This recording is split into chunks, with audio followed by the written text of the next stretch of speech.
nation. Well, imagine now, let's say the government of Nigeria really got their act together. And I'm not picking on Nigeria, but I picked Nigeria because it's the biggest ideas among the Yoruba and the Igbo people around the world. The way that the Chinese have got the institute, the Confucian Institute, the way the Germans have the Goethe Institute.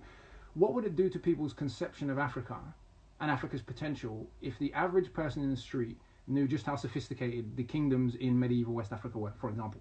If you think most people learn their history from Hollywood, that's just the reality. I don't like it, but that's the reality.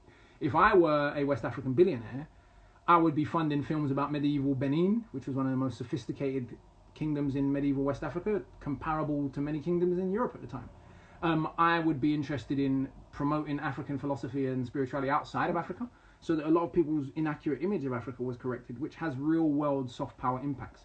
So if you think, like, I went to Senegal recently, right, which is one of my favorite countries that I've been to, and Senegal is probably the fittest country I've ever been to. If you follow me on Twitter, you'll know I posted the footage. Every day in Senegal, everyone works out. It's mad. Like, literally 10,000 people on the beach doing chin-ups every single day. If I were the tourist minister of Senegal, I could see the poster right now. Are you as fit as a Senegalese? With a picture of some wamp Senegalese wrestler on it. Challenging people to come to Senegal for fitness the way that people go to Thailand for Muay Thai. And so soft power, yeah, is a preferable form of power. Hard power is military power, right? We don't want human beings to be killed if they don't have to. But soft power has real world implications. And I think, I can't remember what the original question was, but in terms of African spirituality and things of that nature, promoting accurate images, not romanticized images, we don't even need romanticism, just promoting accurate images has an effect on people's perception of a place. When I told most people on Twitter that the murder rate in Ghana was no higher than the murder rate in Belgium, when people went off and checked and realized that that's the case, they realize how well brainwashed they've been. They just assume Africa's violent. Poor black people must be violence. Once you realize the murder rate in Ghana is about as high as the murder rate in Belgium, you have to start asking yourself questions about, one, why do I have the perception that anywhere where there's black people and there's poverty there must be violence? And two, what is it that Ghanaians are doing or do that there isn't massive amounts of violence in there compared to many other poor countries? And in fact, outside of South Africa, most nations in Africa are not in fact particularly violent. Very few nations in Africa share the murder rates that are common in Latin America and the Caribbean, in Africa, other than South Africa. And so those are also good questions to ask for all the peddlers of the black on black violence narrative. What advice would I give to new book writers? Write every day if you can. Write every single day if you can. Live every single day if you can. Discipline. Anything in life, right? I try and approach, one of the great things about being a athlete when you're young, you know, I played football full time when I was a youth, is that you learn certain skills you can apply to life.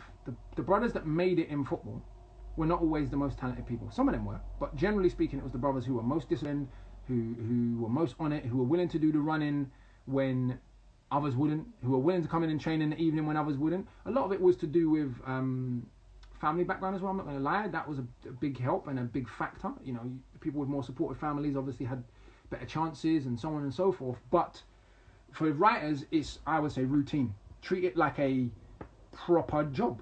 Yeah, even if you're working at home right now as a writer, get up at a certain time every day, do your reading, do your stretching, do an hour work. Phone off, no Instagram, no Twitter, no distractions.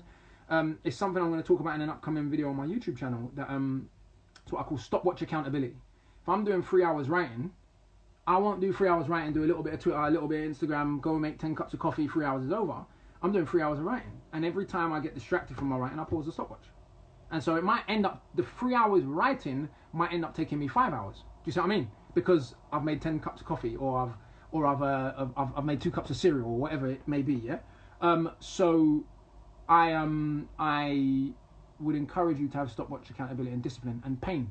It's painful. Being good at anything is painful. Being strong in the gym is painful. Being good at bike riding is painful. Any progress is painful. It's painful. It's just that simple. What does my daily routine look like is one of the questions. I'm actually doing a series of videos coming up about this on starting. The first one comes out on Sunday on my YouTube channel, looking at my nutritional routine, looking at my reading, creative writing routine, looking at my learning music routine, so on and so forth. So again, go over and subscribe to my YouTube channel. I'm sharing a lot of that. This is my routine. This is the way I try and get as much stuff done as I can.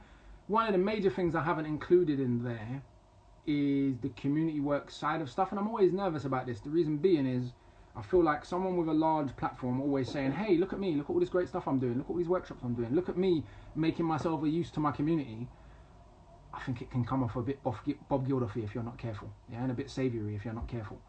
And so I take it as a given that people who really followed me for this long know, on top of all of that, I'm working with you in a minute. Like, I'm putting in work, I'm making myself available as much as I can. I'm doing things within the community, I'm organising, so on and so forth. But I just don't necessarily, I'll post every now and then on an Insta. I went to a school here, I might post one in every 10 schools I go to. I'll post every now and then, I did a talk here, but generally speaking, I don't like to make a huge deal of that kind of stuff, because I just feel like it can become a bit corny and self-aggrandizing, personally.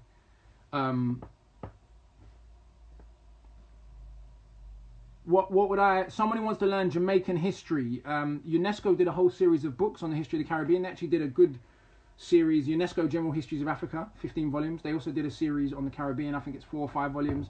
Very hard to come by and very expensive, but if you can come by them, just borrow them from the library. There's a great book on Sam Sharp called Daddy Sharp. There is a book good book called The Story of the Jamaican People. The chapter on Africa at the beginning is very poor, unfortunately. The scholar obviously didn't know that much about African history, and so it's quite poor. But beyond that, the stuff about Jamaica is quite good. The DOA, how have I improved my financial literacy? Well, very early in my life, early in my 20s, me and the missus did a whole bunch of reading on self-improvement. And I think, let's be very careful, right? A lot of people, they read these self-help books written by middle-class Americans, and they get all self-righteous if their life pans out well. I read The Secret. I read Think and Grow Rich. I read Rich Dad Poor Dad, and look, my life's panned out well. Aren't I so wonderful? A lot of those books are politically vacuous and kind of vapid, and yet there are some good parts in them. The reality is, if I make money and I spend all of the money that I make on purchasing liabilities to convince everyone else that I have money, so if I buy watches and cars and all that sort of stuff, and I have a nice car, I'm not criticising no one, there are consequences to that. Yeah, think about how many athletes make tens of millions, hundreds of millions of pounds and lose it all. And it's all well and good. As people know, I'm not a staunch proper. I believe that we need to negotiate the world as it exists, and there are real world